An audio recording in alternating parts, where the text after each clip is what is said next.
Bom, a gente já está aqui com o Rodrigo Medeiros, que é formado em Medicina pela Universidade Barcelona, Argentina, e é especialista em Cardiologia pela Unicordes e em Ergometria pelo Hospital Oswaldo Cruz. Muito boa tarde, seja bem-vindo, doutor. Seja bem-vindo, obrigado. doutor. Bom, muita gente, né, que é hipertensa não apresenta os sintomas, né? Como é que a pessoa deve ficar atento para não ser surpreendido com essa doença? Primeiramente a gente sempre fala para cuidar dos hábitos, né, que hoje em dia a gente sabe, graças a Deus, está sendo bem difundido, com a prática de exercício, controle de peso, alimentação e sempre também procurar, cardiologista, fazer um acompanhamento anual para não ser surpreendido por alguma notícia ruim. Geralmente, quando se trata de coração, a notícia pode ser fatal. E quais são realmente as causas da hipertensão, doutor? As causas são inúmeras, mas a gente destaca muito a obesidade, o sedentarismo e má alimentação. O estresse também no dia a dia de hoje, né? Tudo sempre muito corrido. Então a gente sabe que esses são assim, os principais fatores que podemos destacar no dia de hoje. E o diagnóstico, ele é apenas por meio da aferição da pressão? O que a gente deve fazer realmente para saber se a gente está ou se a gente tem, né, algum risco?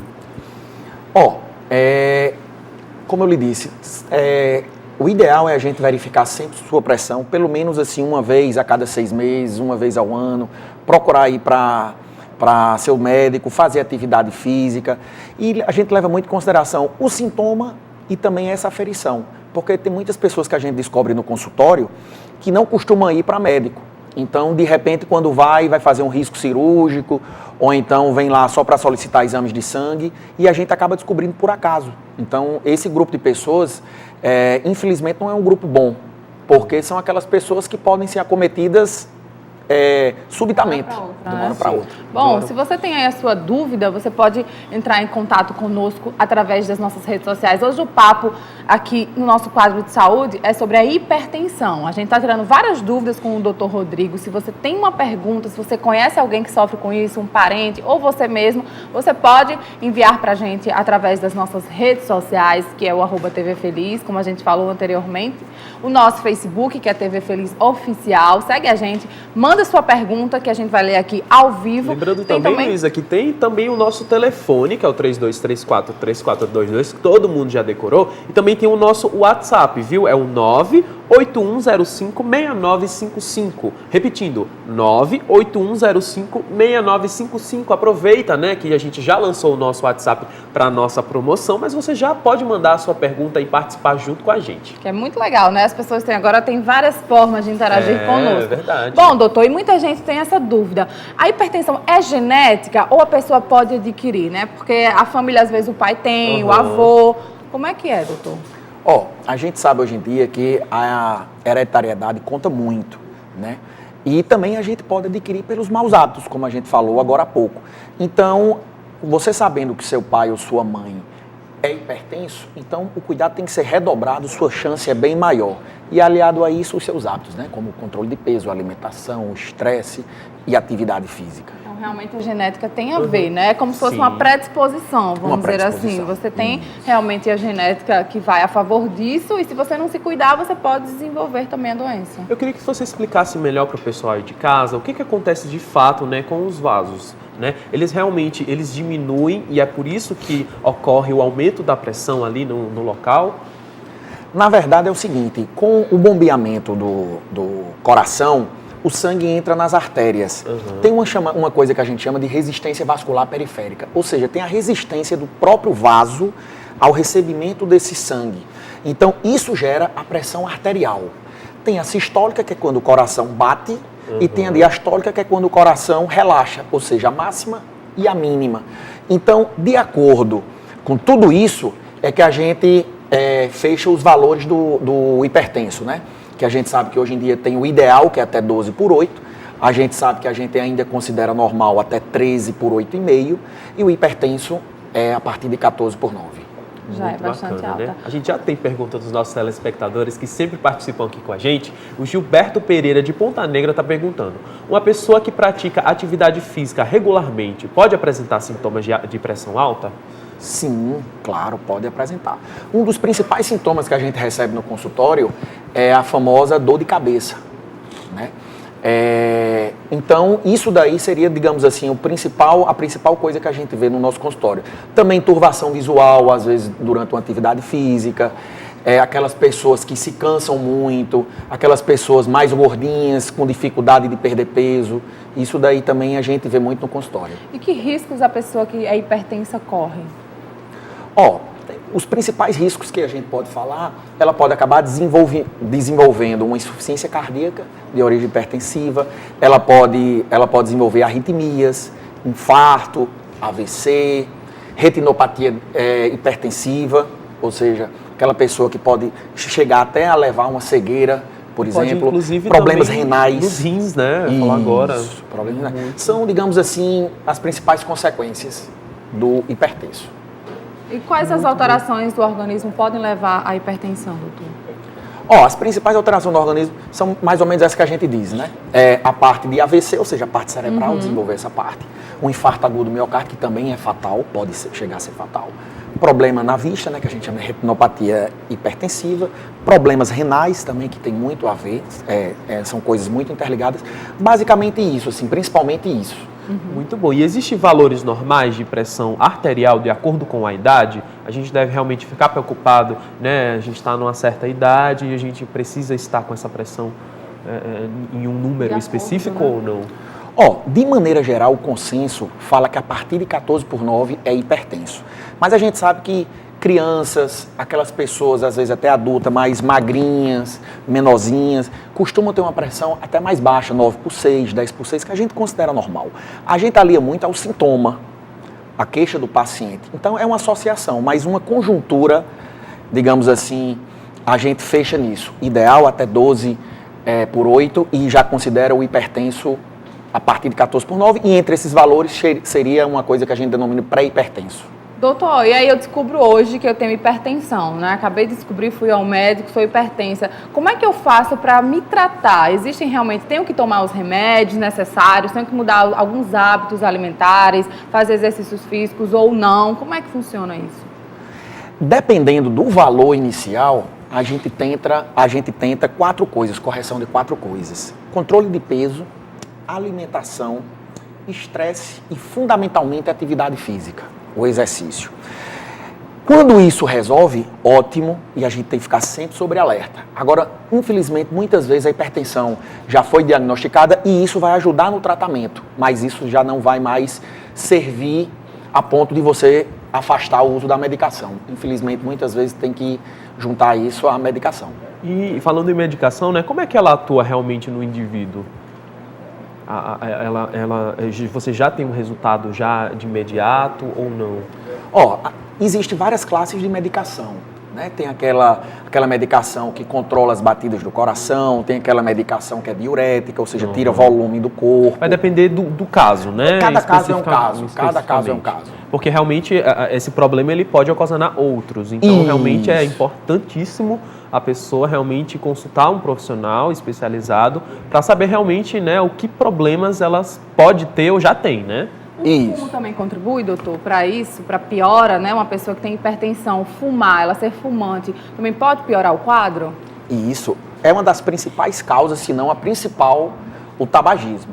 O tabagismo, ele age fazendo, como o nosso amigo falou, uma das perguntas que me fez, sobre a vasoconstrição, ou seja, ele ajuda a fechar os vasos e o sangue está ali dentro. Você imagina uma mangueira, quando a gente liga, e aquela água que está lá dentro da mangueira, ela sai de um modo. A partir do momento que você coloca o dedo na sua extremidade, ela já sai mais forte. Ali a gente está aumentando a pressão. Então o fumo faz muito isso. Ele quer como se fosse fechar o vaso e, consequentemente, aquele sangue que está lá dentro fica meio espremido, digamos assim, e, consequentemente, aumenta a pressão arterial. Então, realmente, esse é um dos casos, né, dos grandes fatores acontecem, né? E como a gente já disse, né, segundo a Sociedade Brasileira de Hipertensão, 1 em cada 4 pessoas adultas é hipertensa. Estima-se que atinja em torno, no mínimo, né, 25% da população brasileira. Esse número é muito alto, né?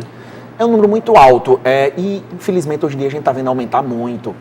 Tem estatísticas que falam acima até de 30%. E é muito mais frequente a partir dos 40 anos de idade. E que alerta você dá, né, para o pessoal que já chegou a essa idade? O que ela deve fazer? Check-up anual, isso aí é obrigatório a partir dos 40 anos de idade. E aquilo que a gente já conversou anteriormente, na prática de exercício, que a gente vê muito paciente, um hipertenso, quando começa a fazer atividade física, como ajuda no controle, também aquelas pessoas... Caminhada já pode ajudar, doutor? Só uma simples caminhada no bairro? Já. A gente costuma dizer que uma atividade física leve seria interessante, como uma caminhada, por exemplo, interessante pelo menos 150 minutos semanais. Desde que sejam feitas em pelo menos 3 vezes, ou seja, 3 de 50, ou se quiser fazer todos os dias, de segunda a sexta, pelo menos 30 minutos, desde que totalize pelo menos os 150 minutos. Correr também não tem problema, correr na esteira. O ideal é você fazer um check-up antes, para saber, como um teste ergométrico, por exemplo, que a gente avalia mais essa parte da hipertensão ligada ao exercício. A gente avalia que tipo de intensidade de exercício você pode praticar. Né? Acho que também outro problema que ocasiona não só esse, mas outras doenças, é a questão do estresse, né? Com certeza. Isso. A gente vive num mundo muito louco, né, doutor? Muita coisa acontecendo, a gente quer resolver tudo, trabalho, casa, enfim. E as pessoas acabam realmente se estressando, né? É uma vida estressante que a gente tem do trânsito, né? Até sair de casa, vai para o trabalho, até chegar em casa. Realmente a gente passou por várias situações estressantes. Isso não tem como, eu acho que eu não conheço ninguém que não passe, pelo menos por um estresse durante o dia. Existe, doutor, pessoas assim? Não, né? Talvez aqueles aposentados. Pronto, só. Eu acho que só. Acho que só. Crianças. Criança e olha também. Que já tem criança estressada também, viu? É verdade. É verdade. O número de casos ainda é muito alto para adultos. Crianças também têm alguns casos assim? Está crescendo também em alguns casos ou não? Tem. A gente vê muito aquilo que a imagem muito dos pais, principalmente da mãe, é ver aquela criança gordinha que tem dobrinha no corpo, aquela criança bem nutrida, mas isso pode levar a uma obesidade infantil. Isso pode desenvolver uma diabetes muito cedo e, consequentemente, a hipertensão. Tá? Então a gente tem visto também em crianças, em adolescentes também, lógico, mas a gente sabe que é bem frequente, a partir dos 40 anos é que a curva sobe bastante do número de casos. Então realmente a gente deve ter cuidado, porque quando a gente fala sobre hipertensão, a gente já seleciona adulto, meio que né? um público-alvo, né? Que seriam adultos e pessoas mais velhas, mas realmente a gente deve ter cuidado com até os adolescentes, crianças, né? Crianças e tudo mais. A gente tem pergunta aí chegando nas nossas redes sociais, no telefone. Se você tem sua dúvida, pode mandar aqui no @TV Feliz no Instagram e TV Feliz Oficial no nosso Facebook. A gente está aqui ao vivo lendo tudo. E tem também o telefone, é o 3234-3422. A produção passa ao vivo e tem o nosso WhatsApp também, que é o 810... Sim, ainda não decorou, Luísa? Eu falei que eu ia decorar, gente, mas eu não decorei ainda. 8105-6955. 8105-6955. Pronto, fácil. já decorei. Decorou já? Acho que sim. Bom, a gente tem a pergunta do Yuri do Soledade, que está perguntando: minha avó tinha 70 anos, tinha pressão alta e hipoglicemia, né? Esses dois fatores estão relacionados? Não, uma causa não tem a ver com a outra. Então, hipoglicemia é o quê? É a glicose baixa.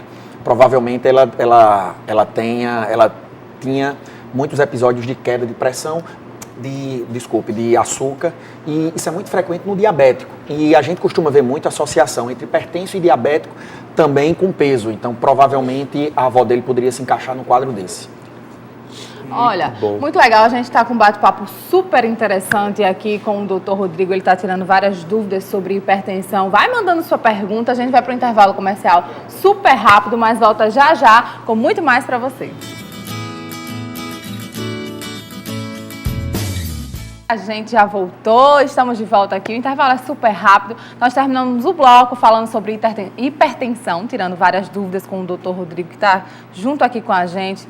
Se você tem a sua pergunta, pode mandar, ainda dá tempo. A gente está terminando, mas ainda dá tempo no @TV Feliz aqui no Instagram, nosso telefone 3234-3422. Olha, o Marcos está perguntando assim: o chuchu é bom para hipertensão? Mito ou verdade? Vamos aproveitar e falar de alguns alimentos, doutor, que sejam bons para hipertensão? É o seguinte, tem muita coisa, tem aquela crença popular, não é? Que chá de chuchu, de maracujá, baixa pressão.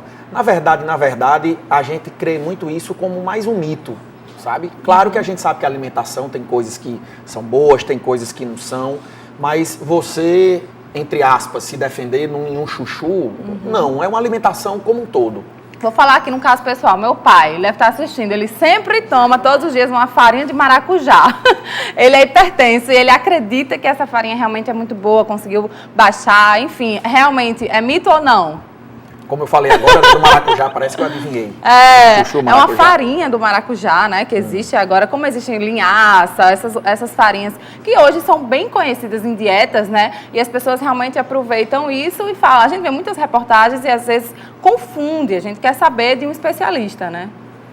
Isso, é aquilo, é um conjunto. Não adianta seu pai comer, se alimentar dessa farinha do maracujá e logo depois fritar um ovo com bem muito sal. Entendeu? Olha Nada aí, adianta, é uma conjuntura. painho. Na verdade, é uma conjuntura.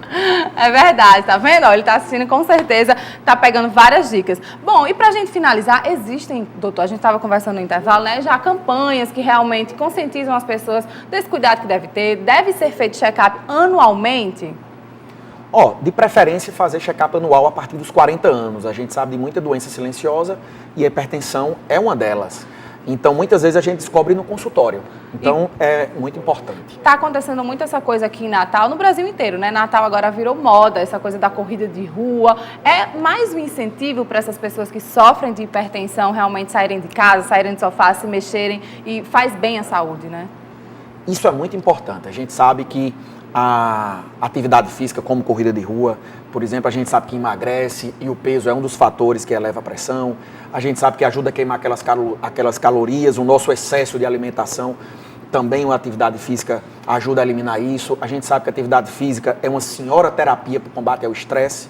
Então a gente sabe que tudo isso interfere diretamente com a atividade física. Leva então a hoje seria um dos também. pilares do tratamento. E a gente pode levar também as crianças nessas corridas, faz bem para elas, para já evitar essa coisa da hipertensão? E isso tudo é apto, né? A gente adquire tudo na infância, né? Então você vendo o seu pai correndo, sua mãe indo para uma academia, tudo isso lá na frente, amanhã seu filho vai querer fazer. Afinal de contas, nós somos os exemplos para ele. Verdade. Então dê um bom exemplo para o seu filho ou para sua filha, para que realmente ele cresça saudável e tenha uma vida muito mais longa, né? Porque hoje, graças a Deus, a expectativa de vida está só aumentando, né, doutor? É só se cuidar. Graças a Deus. Pode deixar um recado aí para o pessoal. A gente vai encerrar essa entrevista que está maravilhosa, mas dá esse recado para quem está assistindo a gente que realmente é um pouco desleixado, né? Não faz o check-up, não cuida da alimentação, às vezes fuma, não faz exercício físico. Abandona essa vida, gente. 2017 está chegando aí para isso, né, doutor? Para mudar de vida. Isso, exatamente. Então, vamos lá, vamos sair do sofá. 30 minutinhos por dia é suficiente. Aquela pessoa que muitas vezes diz que não tem tempo de fazer atividade física, de cuidar da saúde. A gente sabe que o dia são 24 horas. Como é que você não tem 30, 40 minutos por dia para cuidar do motor do seu corpo, que é o coração, é a sua saúde, né? Então, vamos lá, bola para frente e aproveitar que está virando o ano e a gente sempre faz aquelas promessas de ano novo, vida nova, começar com o pé direito a atividade física. Vamos embora. Obrigada, doutor. Até a próxima, viu? Obrigado.